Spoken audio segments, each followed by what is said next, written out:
பழக்க வழக்கங்களின்படி வாழும்போது focus all their time, வாழும் மக்கள் எப்போதும் வாழும் போதில் வாழும் மக்கள் எப்போதும் focus all their time, energy and resources on themselves. எப்போதும் அவர்களுடைய சக்தியையும்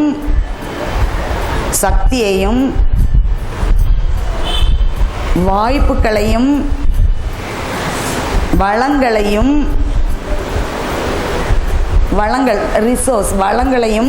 அவர்களை நோக்கியே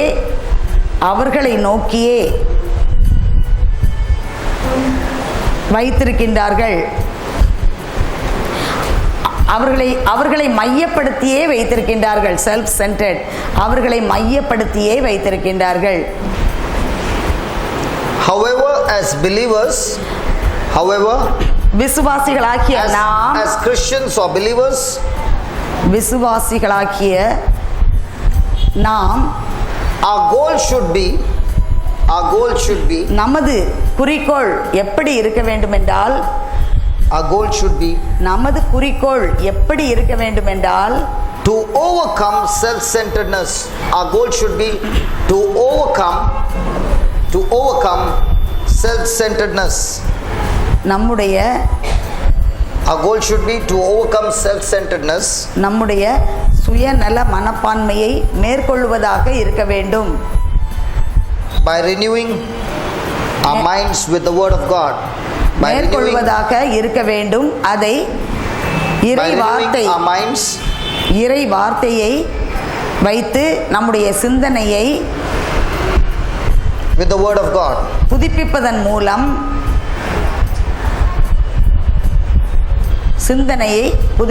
மூலம் நிறைவேற்ற முடியும். The Bible says, பைபிள் இவ்வாறு சொல்கின்றது,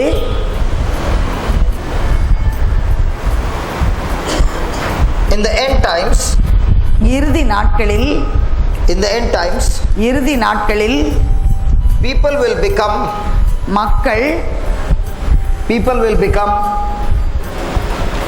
more and more self-absorbed.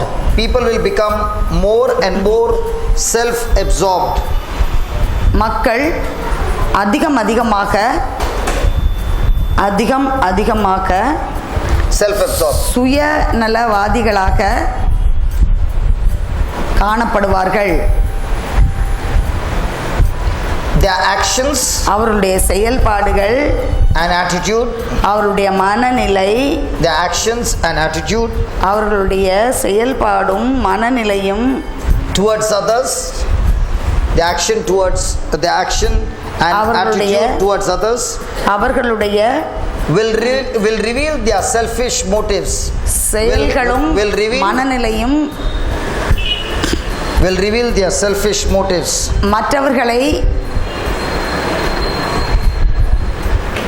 மற்றவர்களை பற்றி தங்களுடைய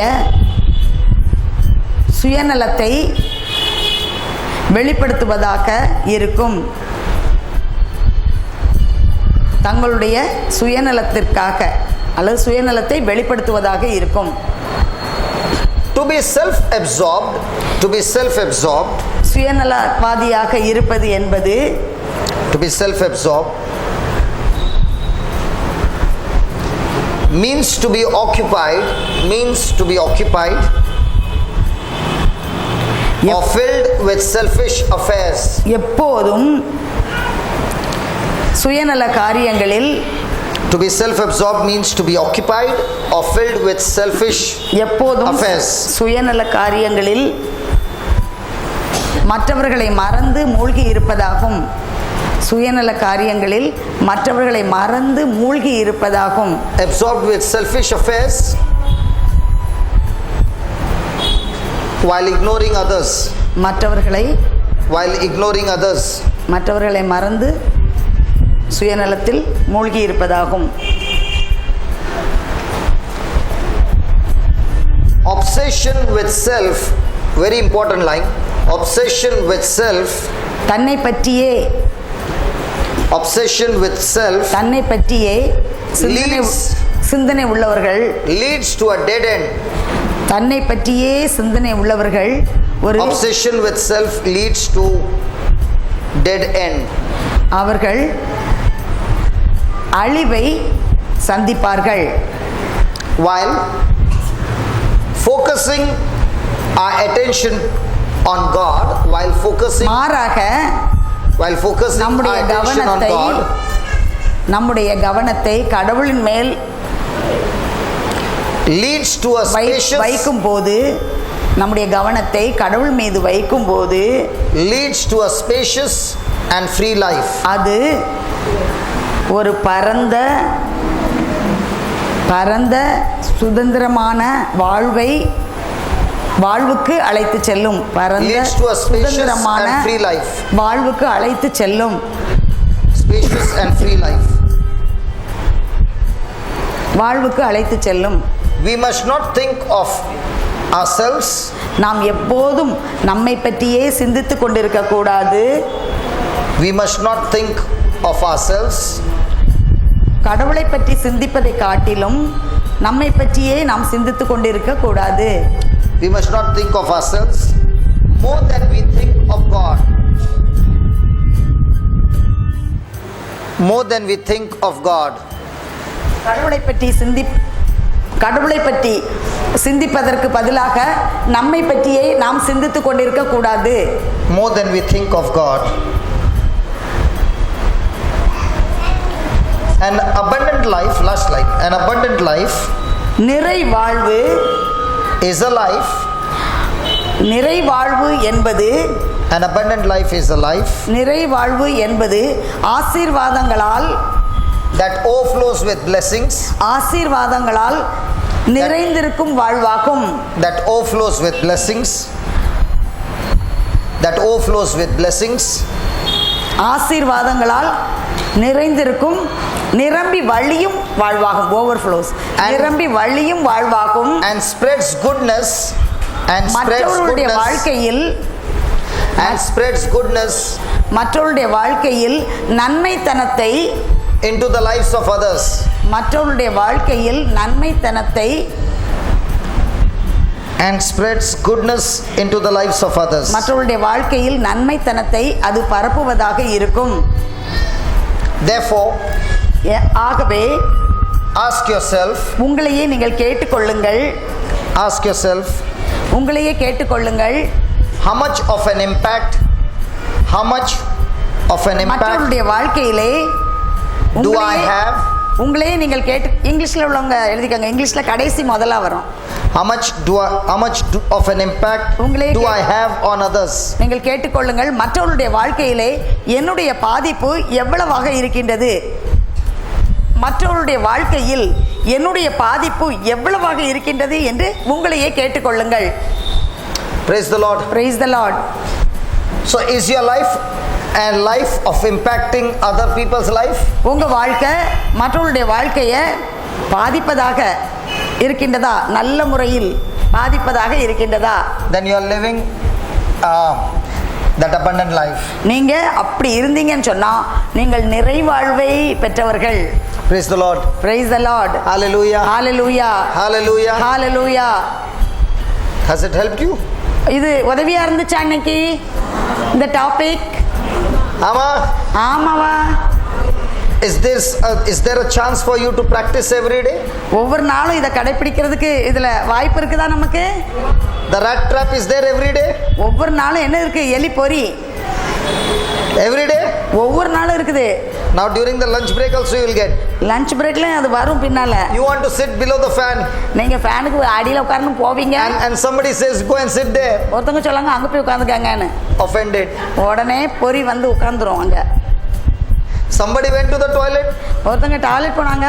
Not coming out soon. வெளியே வர மாட்டேன்றாங்க. Offended. ஐயோ அங்க வந்துச்சு காயம். So be careful, don't get offended. அதனால காயப்பட்டு போகாதீங்க. God bless you. ஆண்டவர் உங்களை ஆசீர்வதிக்கட்டும். Come on, let's give the Lord a big hand. ஆண்டவருக்கு கரங்கள் தட்டி நாம் அவரை மகிமைப்படுத்துவோம். Thank you, Lord. நன்றி ஆண்டவரே. Can we just close our eyes and pray for God's blessing? கண்களை நாம் மூடி கடவுளுடைய ஆசீர்வாதத்துக்காக நாம் ஜெபிப்போம்.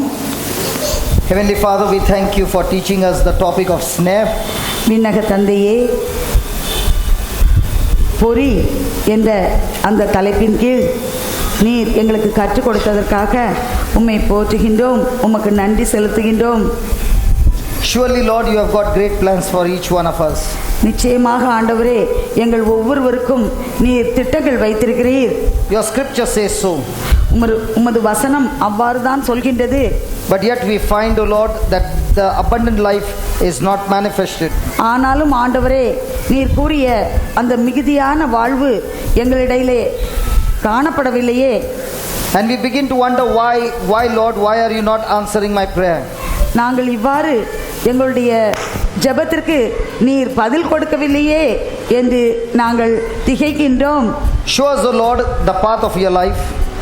ஆண்டவரே, இது எங்களுடைய வாழ்க்கையின் ஒரு பகுதியாகும். Teach us, O Lord, your truths that will set us free. ஆண்டவரே, உமது உண்மைகளை எங்களுக்கு கற்பியும், அப்போது நாங்கள் விடுதலையை பெற்றுக்கொள்வோம். And help us to walk in victory. எங்களை வெற்றியின் பாதையிலே நடக்க செய்யும். We thank you and we praise you. உமக்கு நன்றி செலுத்துகின்றோம், உம்மை போற்றுகின்றோம். In Jesus' name. ஆண்டவர் இயேசுவின் பெயரால். Amen. Amen. Amen. Amen. Let's open your Bible to Gospel of John 10:10. யோவான் 10:10 எடுத்துக்கொள்வோம். யோவான் சுவிசேஷம் 10வது அதிகாரம் 10வது வசனம். Can you please read it? 10:10 நம்ம வாசிப்போம். எடுத்துட்டீங்களா எல்லாரும்? யோவான் 10:10 வாசிப்போம். திருடுவதற்கும் கொல்வதற்கும் அழிப்பதற்கும் அன்றி திருடர் வேறெதற்கும் வருவதில்லை. ஆனால் நான் ஆடுகள் வாழ்வை பெறும் பொருட்டு, அதுவும் நிறைவாக பெறும் பொருட்டு வந்துள்ளேன்.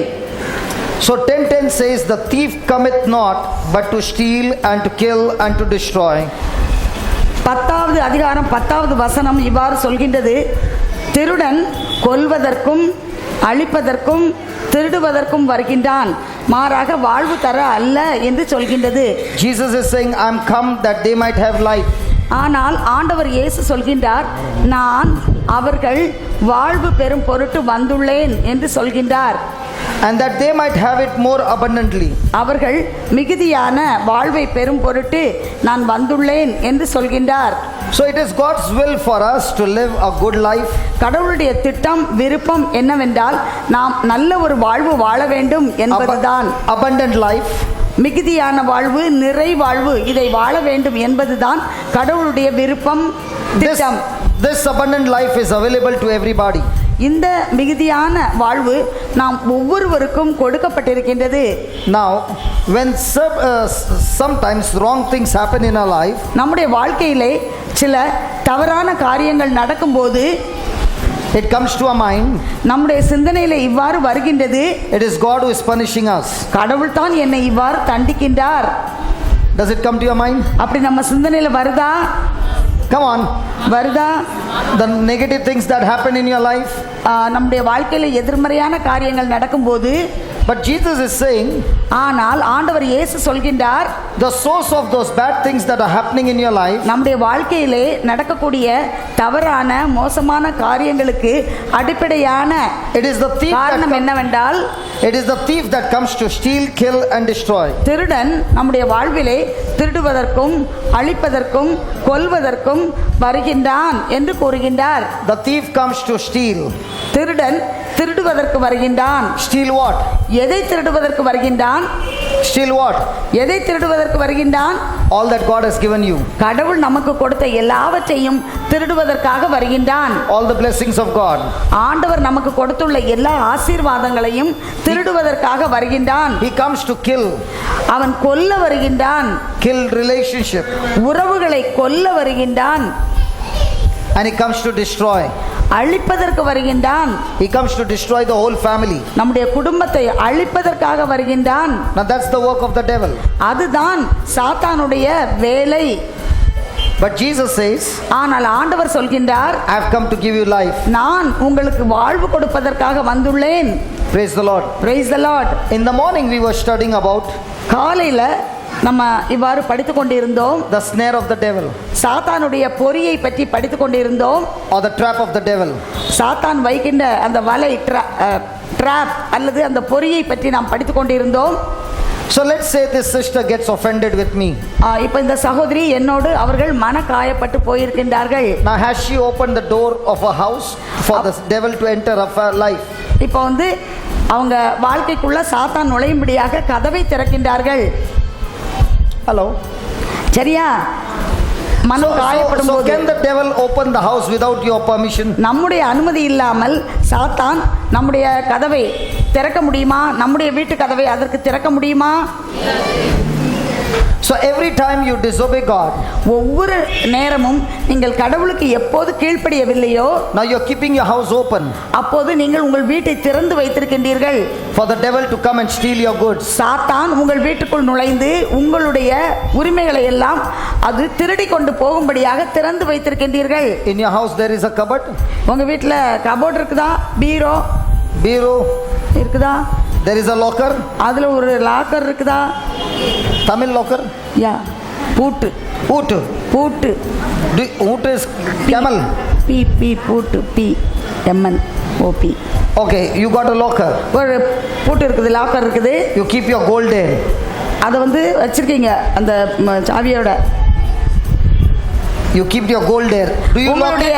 தங்கம் விலையுயர்ந்த ஜாமான்கள் அது உள்ள வச்சு. Do you lock it or do you keep it open? திறந்து போடுவீங்களா? கதவை பூட்டி வைப்பீங்களா? Why do you lock it? எப்படி நீங்க பூட்டுவீங்க? என்ன வச்சு பூட்டுவீங்க? சாவி, key. No, why do you lock it? எதுக்கு அதை பூட்டுறீங்க? Because you don't want to see the gold. உங்க கோல்ட பார்க்கவே வேண்டாம் அப்படி சொல்லி பூட்டுறீங்களா? Oh, husband should not see the gold. கணவர் பாத்திர கூடாது அப்படின்னு பூட்டுறீங்களா? Why do you keep it locked? எதுக்கு அதை பூட்டி வைக்கிறீங்க? Because you don't want it to be stolen. ஏன்னா அதை யாராவது திருடிட்டு போயிடக்கூடாது அப்படிங்கிறதுனால நீங்க அப்படி செய்றீங்க. Which is mother-in-law not to see. மாமியார் பாத்திர கூடாது அப்படி சொல்லி கோல்ட பூட்டி வச்சுக்கிறீங்க. Hallelujah. Hallelujah. Hallelujah. Hallelujah. So you keep it locked so that it is safe. பூட்டி பத்திரமா அதை நம்ம வச்சுக்கிறோம். Which is more precious, your gold or your family or and your relationship, your health, your future? Which is more precious? நீங்க வச்சிருக்கிற gold ரொம்ப முக்கியமானதா அல்லது உங்க குடும்பமா, உங்க பிள்ளைங்களா, உங்க சுற்றாரா, உங்களுடைய உடம்பா, உங்களுடைய உறவுகளா, உங்களுடைய எதிர்காலமா, எது ரொம்ப முக்கியமானது, விலையேற பெற்றது? கோல்டு அப்படிதானே? Which one? எது ரொம்ப விலையேறப்பட்டது, மதிப்பு மிகுந்தது? All the other things, right? So in our everyday life with our relationship, how quickly do we get offended? ஆனா நம்ம அன்றாட வாழ்க்கையில நம்ம உறவுகளோட நம்ம எப்படி ஆகுறோம்? சீக்கிரமா மன காயப்பட்டு போறோமே. The moment you got offended, who opened the door? எந்த நிமிஷத்துல நம்ம காயப்பட்டு போறோமோ அந்த நிமிஷத்துல யாருக்கு கதவை திறந்து வைக்கிறோம்? Remember, every time you get offended, you are saying, devil, where are you? Come. ஒவ்வொரு நேரமும் whatever you want. ஒவ்வொரு நேரமும் நம்ம காயப்படும் போது நம்ம சொல்றோம், சாத்தானே நீ எங்க இருக்க? வா, வந்து எல்லாத்தையும் வா எல்லாத்தையும் எடுத்துட்டு போ அப்படி சொல்றோம். Take and go. No, he's not going. He's staying there only. Ayyo, he is not going. அவன் போவே மாட்டான், எடுத்துட்டு அங்கே தான் இருப்பான். Who said he's poor? யார் சொன்னா போன்னு? He comes and rules in your house. அவன் வந்து உங்க வீட்டை ஆட்சி செய்வான். Causing fight with this fellow, that fellow, everybody fight. சண்டை, இவங்க கூட சண்டை, எல்லாரும் கூடயும் சண்டை.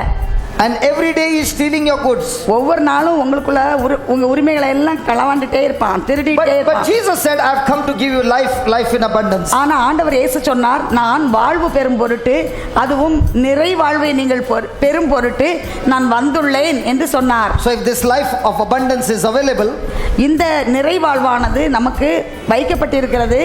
why is it not happening in my life? ஏன் வாழ்க்கையில மட்டும் அவ்வாறு எனக்கு கிடைக்கவில்லை? Do you want abundant life? உங்களுக்கு நிறைவாழ்வு வேணுமா? The victorious life, வெற்றி வாழ்வு வேணுமா?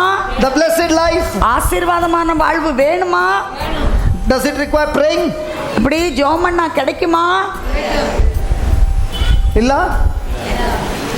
Then what is required? அந்த நிறைவாழ்வுக்கு தேவையானது என்ன? Word of God. Then why should you pray? அப்புறம் எதுக்கு ஜெபிக்கணும்? You said word of God is necessary. Then why you should pray? இறைவார்த்தை ரொம்ப தேவைன்னா எதுக்கு அப்ப ஜெபம் பண்ணணும்? I used to always ask God, why is it I see so many people praying, but not getting blessing?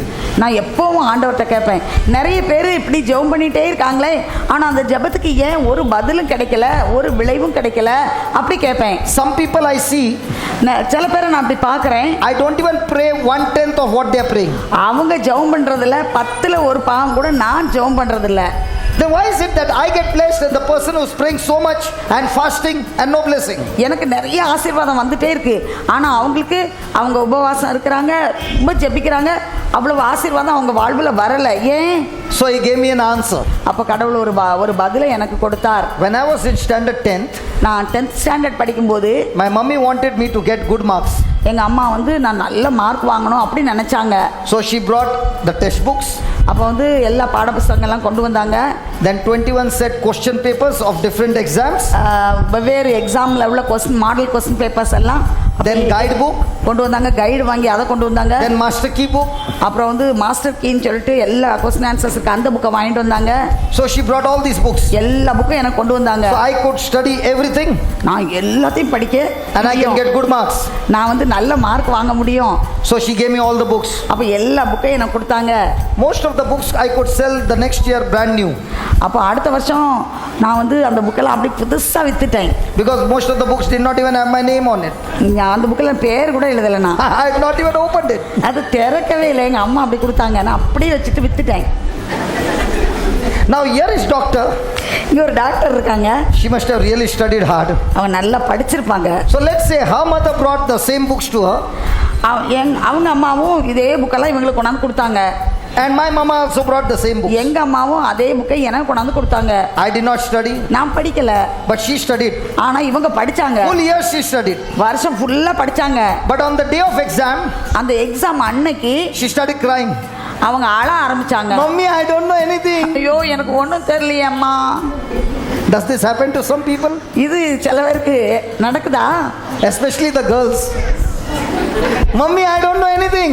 பொம்பளை பிள்ளைங்க எப்படி சொல்லுவாங்க, அம்மா எனக்கு எல்லாம் மறந்து போச்சு, ஒண்ணுமே ஞாபகம் இல்லை. And the boys?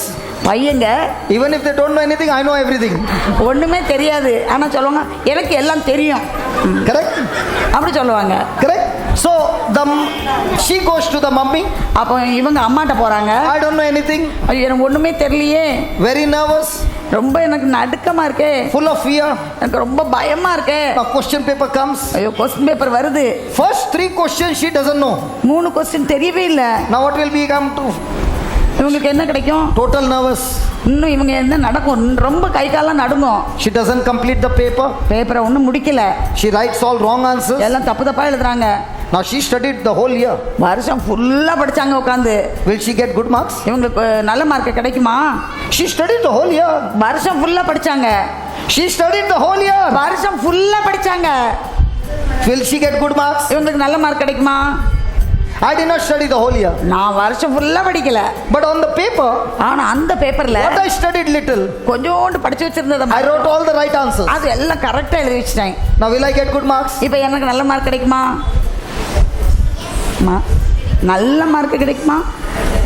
This is what happens in our life. இதுதான் நம்ம வாழ்க்கையில நடக்குது. You can pray the whole day. நாள் முழுவதும் ஜெபம் பண்ணிட்டே இருக்கலாம். You can study the Bible every day. தினமும் பைபிள் வாசிக்கலாம். You can fast every day.